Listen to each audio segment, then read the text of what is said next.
নমস্কার বন্ধুরা, শ্রীময়ীস astrological tips চ্যানেলে তোমাদের সকলকে স্বাগত জানাচ্ছি। আজকে আমি তোমাদেরকে মঙ্গলের মহাদশা এবং বৃহস্পতির অন্তর্দশা আমাদের কি ফল দিয়ে থাকে সেই নিয়ে জানাবো। এই মঙ্গল এবং বৃহস্পতির দশা এবং অন্তর্দশা আমাদের জীবনে 11 মাস এবং 6 দিন থাকে।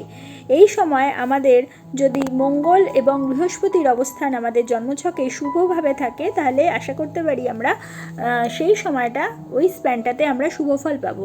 এবং যদি অশুভ অবস্থানে থাকে তাহলে কিন্তু সেই সময়টা আমরা খুব একটা শুভ ফল পাবো না। বৃহস্পতি যদি দ্বিতীয় স্বক্ষেত্রে অর্থাৎ নিজের ঘরে এবং কেন্দ্র ত্রিকোণ বা তোমার একাদশে বলবানভাবে অবস্থান করে, সেক্ষেত্রে অন্তর্দশা যখন চলে বৃহস্পতির, তখন কিন্তু রাজসম্মান প্রাপ্তি হয়ে থাকে, ধন বৃদ্ধি ঘটে থাকে। তাছাড়া গৃহে বিভিন্ন রকমভাবে শুভ অনুষ্ঠান ঘটতে দেখা যায় এবং স্ত্রী পুত্রাদি জনিত সুখ সমৃদ্ধি জীবনে ঘটতে পারে বা ঘটে থাকে এবং বিভিন্ন দিক থেকে সমস্ত কাজে কিন্তু সাফল্য অর্জন করতে দেখা যায়। দশাপতি যদি মঙ্গল হতে বৃহস্পতি কেন্দ্রে ত্রিকোণে একাদশে অবস্থান করে এবং একাদশে ভাগ্যবতী ও কর্মবতী বা চতুর্থপতি যুক্ত হয়ে থাকে, সেক্ষেত্রে তার অন্তর্দশা চলে, অর্থাৎ বৃহস্পতির যখন অন্তর্দশা চলে তখন কিন্তু ভীষণভাবে একটা শুভ ফল পেতে জাতক জাতিকাদের দেখা যায়।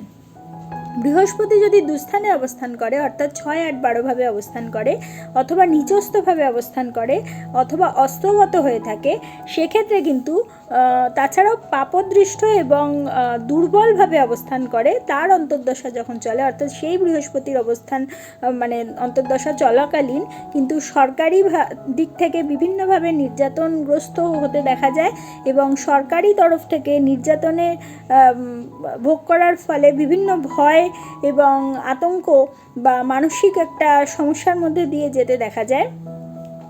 পিত্তরোগজনিত বিভিন্ন রকম সমস্যা, চৌরভ হয়, তাছাড়া ভাতৃহানি এবং তোমার ভাতৃনাশ, এগুলোও কিন্তু হতে সাধারণত এই মঙ্গলের মহাদশা এবং বৃহস্পতির অন্তর্দশাতে দেখা যায়।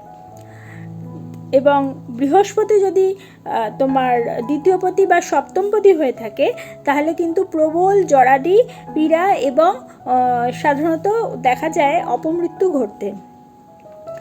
তাহলে বন্ধুরা, আজকে তোমরা জানলে মঙ্গলের মহাদশা এবং বৃহস্পতির অন্তর্দশা আমাদের জীবনে শুভ বা অশুভভাবে থাকলে কি ভালো বা খারাপ ফল দিয়ে থাকে। যদি তোমাদের আমার এই ভিডিও ভালো লাগে তাহলে অবশ্যই তোমরা একটা লাইক করে দিও, তোমাদের পরিচিতদের মধ্যে শেয়ার করে তাদের জানার সুযোগ করে দিও, এবং যারা এখনও পর্যন্ত আমার চ্যানেলটা সাবস্ক্রাইব করোনি অবশ্যই সাবস্ক্রাইব করে দিও এবং পাশে থাকা বেল আইকনটি প্রেস করতে কিন্তু একেবারে ভুলো না। তাহলে প্রত্যেকে ভালো থেকো, প্রত্যেককে ভালো রেখো। পরবর্তী ভিডিওতে আবার চলে আসবো, ততক্ষণের জন্য সকলকে ধন্যবাদ। নমস্কার।